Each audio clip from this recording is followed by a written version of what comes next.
Hello, hello. Good evening. So, gonna try, gonna try to be quick this evening, and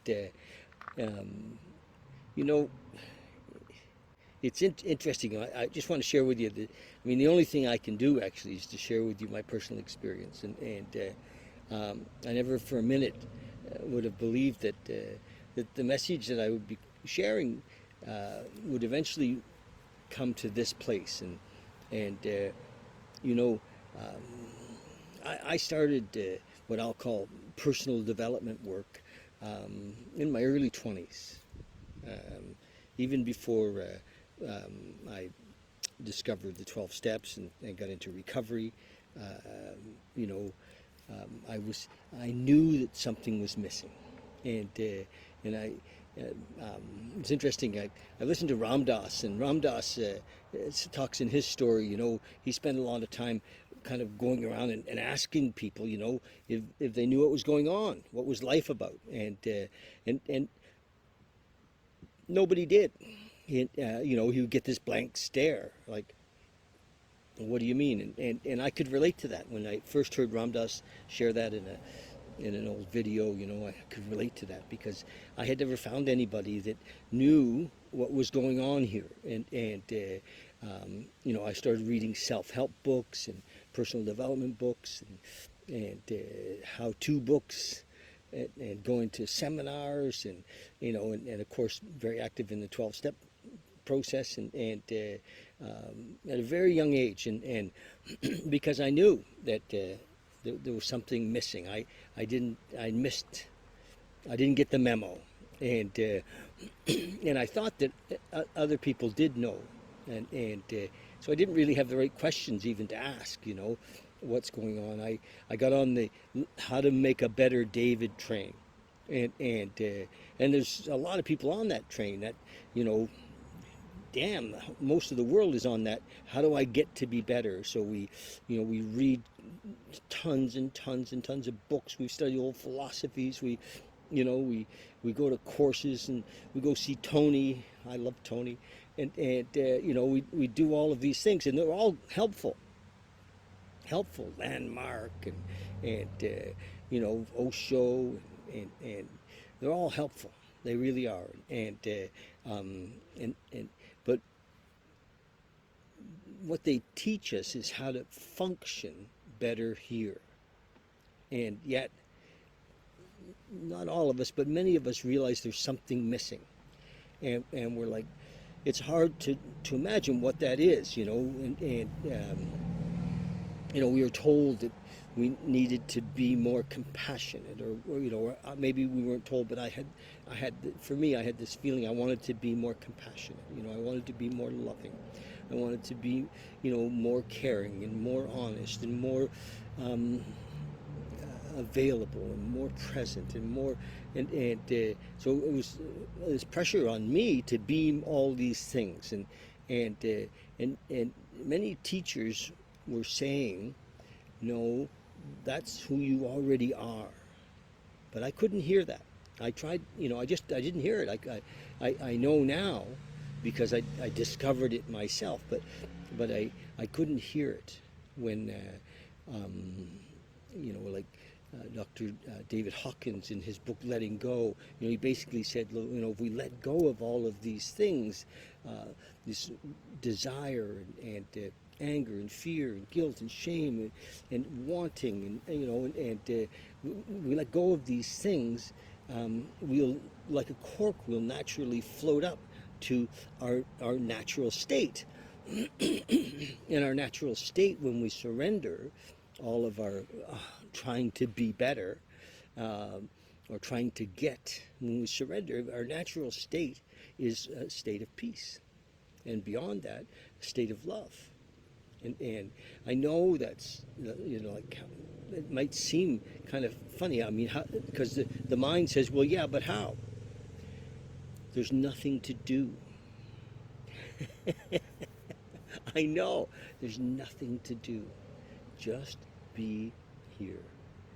And, what came was this ability to watch myself, or watch, it wasn't even myself, it was my persona.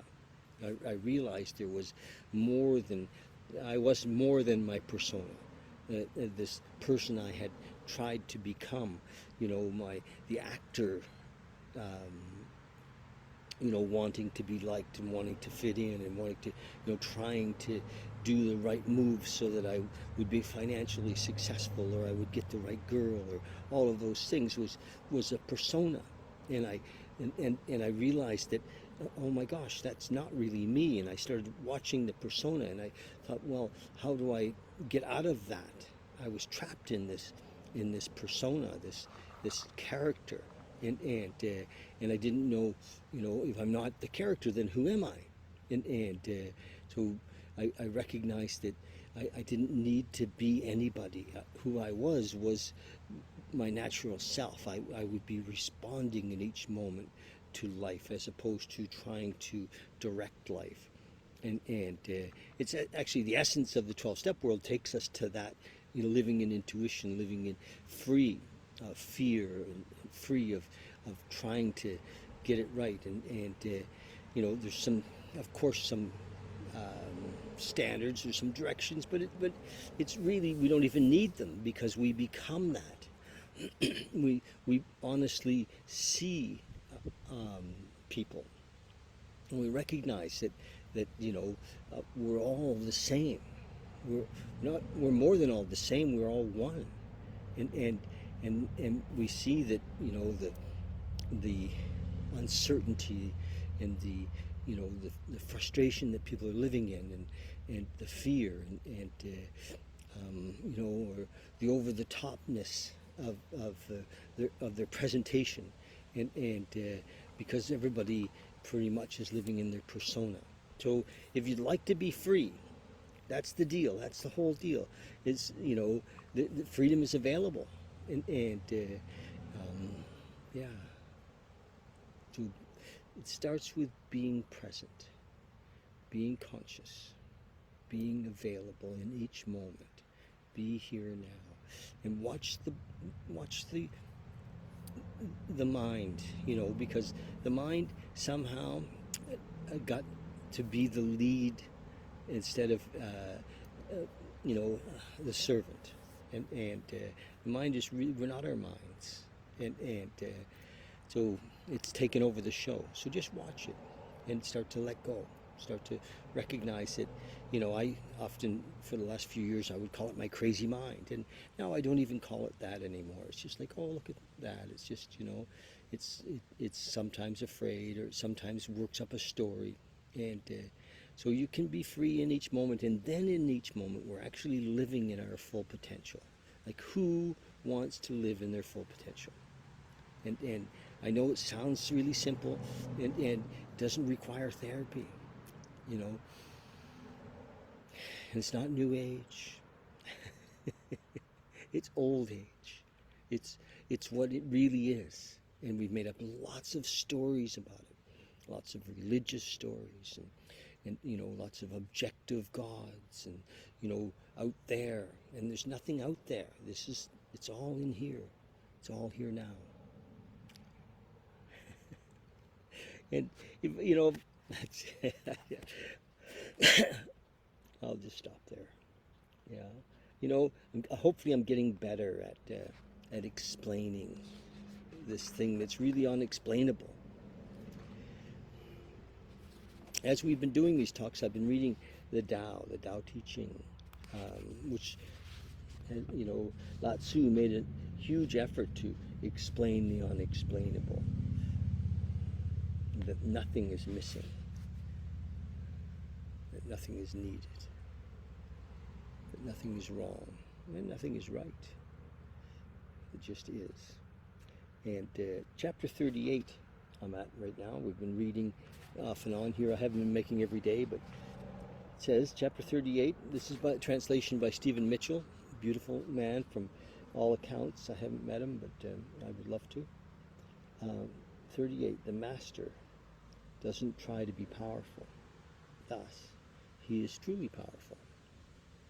The ordinary man keeps reaching for power. Thus, he never has enough.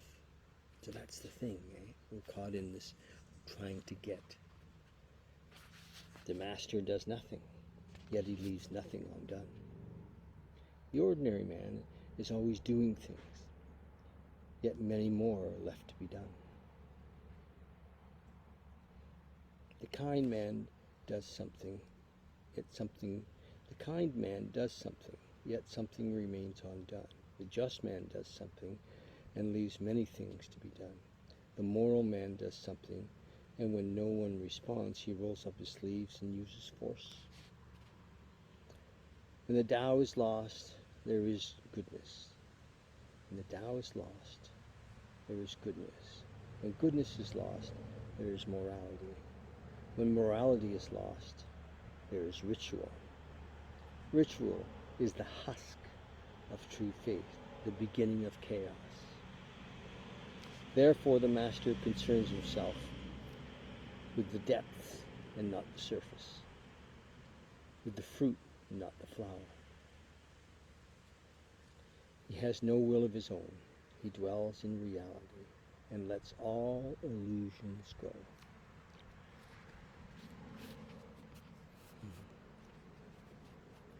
Beautiful. And Stephen, in the back, on some of these chapters, wrote a little synopsis. So chapter 38, he wrote, well, very little, but I'll read it. The master does nothing, he says. He has no goal in mind, doesn't think he is doing anything. He's just along for the ride. Yet he leaves nothing undone. No expectations, no regrets, no residue.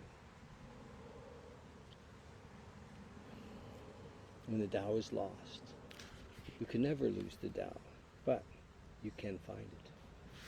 That's it. That's what I'm speaking about tonight. Therefore, the master concerns himself. Therefore, the master concerns himself, with the depths. Concerns himself with the depths and not the surface. In the depths, there's no distinction between depths and surface.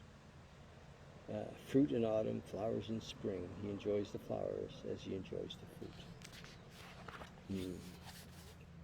So, that's it. Practice. Just look in. There's many, many authors and many, many teachers that really have, for years, have been saying this. Of course, lao-tzu and the Tao Te Ching, also the Bhagavad Gita. These books wrote about this. Even in some of the teachings of Christ, I and the Father are one. The Father he spoke of is the moment, is the Tao, the presence. We are one with this or that isness. Who else do I like? Muji really nails it over and over again. If you have a thirst for this, Krishnamurti, since and sometimes it takes a while as you're being exposed to this idea that we are already that there's nothing to change. If we're doing damaging behavior, yes, stop the damaging behavior, but recognize that, we're not becoming spiritual, we're becoming who we already are. We're awakening to ourselves. So if you'd like to chat about that, or if that intrigues you, I've done a bunch of these videos on YouTube. You can go and listen to them, and and I hope to keep doing this and sharing this message. Be here now. There's nothing to get. We're already that. I know. Love you guys.